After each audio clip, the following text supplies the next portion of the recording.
Faleminderit e nderuar kryetare. Në lidhje me atë çfarë tha deputeti Besnik Tahiri, pyetja e tij ishte që çfarë po bëhet për sektorin privat, sepse është dhënë paga e 13 për sektorin publik, dhe në anën tjetër gjithashtu shtoi diçka që nuk qëndron, pra tha kërkun tjetër nuk jepet paga e 13.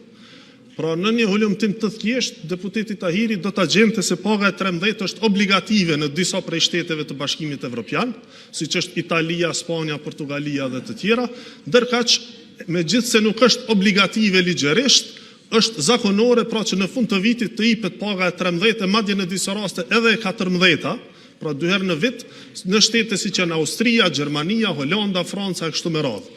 Pra nuk është që po shpikim diçka, kjo praktik ekziston në shtetet e Bashkimit Evropian dhe ne kemi ndjekur të ngjajshmen. Sa i përket asaj se çfarë po bëhet për sektorin privat apo çfarë qeveria ka bërë, më lejoni t'ju rikujtoj që 70 milion euro në dhjetor të vitit kaluar janë dhënë si pagesë e njëhershme, pra për gjitha familjet që kanë fëmijë apo pensionist. Pra gjitha familjet kanë qenë përfituese. Pensionistët kanë marrë një shtesë prej 100 euro në fund të vitit, e gjithashtu secili fëmijë dhe secila familje që ka pasur fëmijë, për çdo fëmijë ka marrë nga 100 euro shtesë. Për më tepër, pra përveç pagesës së njëhershme, më lejoni gjithashtu t'ju rikujtoj që me qeverisjen tonë për sektorin privat dhe për gjitha familjet, pra për nënat dhe fëmijët, tashmë jo një herë në vit, për çdo vit ipen 200 milion euro për shtesat për fëmijë dhe për shtesat për nëna lehona. Gjithashtu sa i përket sektorit privat dhe punëtorëve në sektorin privat, për herë të parë pas më se një dekade ka pasur rritje të pagës minimale dhe ajo si vjet pra bëhet 500 euro. Aktualisht është 425 euro bruto, ndërkaq në korrekt të këtij viti bëhet 500 euro. Sa i përket pagës së 13, ne e kemi dhënë në sektorin publik sepse jemi punëdhënës i sektorit publik.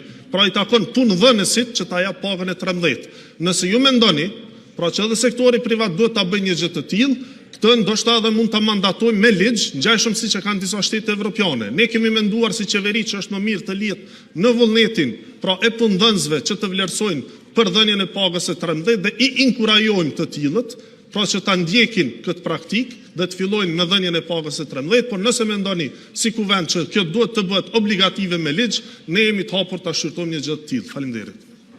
Faleminderit të nderuar kryetare. Deputeti Tahiri siç duket ka 2 keqkuptime thelbësore sa i përket temës.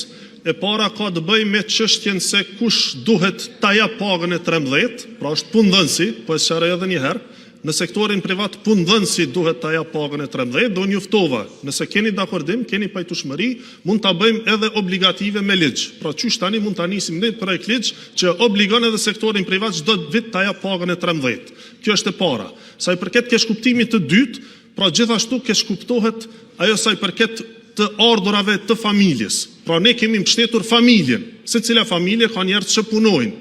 Dhe me qenë se është mbështetur familja përmes pensionistit apo përmes fëmijës apo përmes nënës, atëherë kjo ka lehtuar edhe barrën e atij që punon apo asaj që punon dhe që mban familjen, sepse një infuzion shtesë në fund të vitit prej 70 milion euro për të gjitha familjet në Republikën e Kosovës patjetër që ka lehtuar barrën. Mund t'i pyesni edhe vetë anëtarët e familjes se a e vlerësojnë apo jo këtë mbështetje që ka dhënë qeveria. Faleminderit.